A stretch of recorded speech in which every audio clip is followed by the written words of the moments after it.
রাতে ডিনারে মাংস খেতে কার না ভালো লাগে।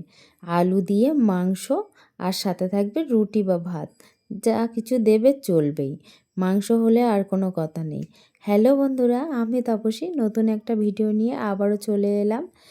সপ্তাহে একদিন চিকেন বা মাটন হলে বাড়িতে বেশ আনন্দ হয়। সেই দিন মনে হয় ভাত বা রুটিটা আর একটু বেশিই খাই, বা একটা রুটি বেশি খাই, বা এক হাতা ভাত বেশিই খাই। কিন্তু আমাদের বাড়িতে অনেক দিন চিকেন বা মাটন কিছু করা হয়নি। এর কারণ তা যে নয় যে আমরা কিনতে পারছি না, সেইটুকু তো রয়েছে ক্ষমতা ভগবানের আশীর্বাদে।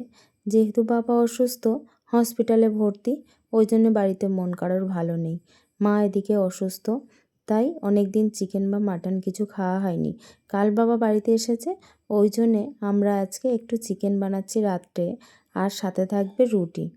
এক টুকরো রুটি তো আজকে বেশি খাবোই খাবো। তার জন্য আলু দিয়ে চিকেন বানাবো, নর্মালি ঘরোয়া রান্না যেমন হয়।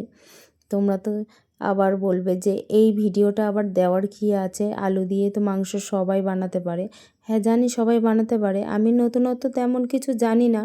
তবে যেটুকু জানি, ওই আলুটা ভেজে নিয়ে তুলে নিয়েছি, তারপরে পেঁয়াজগুলো ভেজে তার উপরে আদা রসুনের পেস্টটা একসাথে দিয়ে দিয়েছি।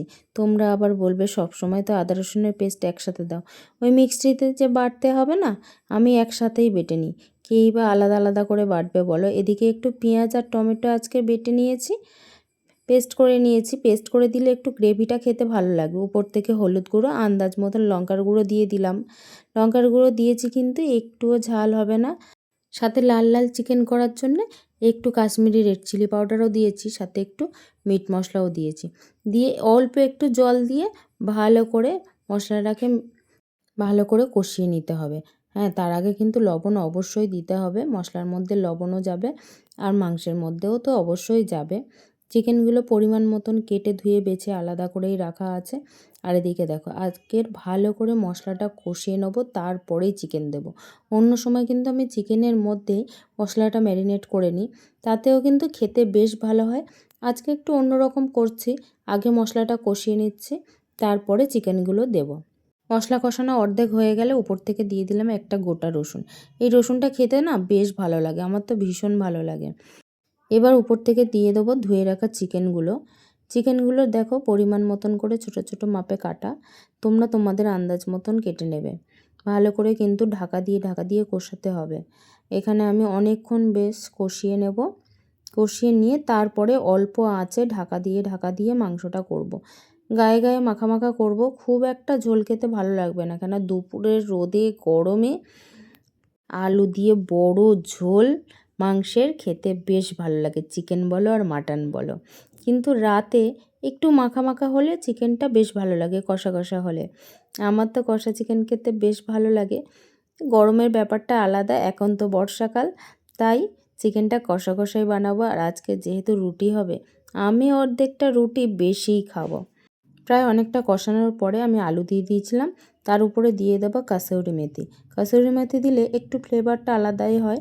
এবার দিয়ে দেবো ঢাকা দিয়ে অনেকক্ষণ রেখেছিলাম দেখো।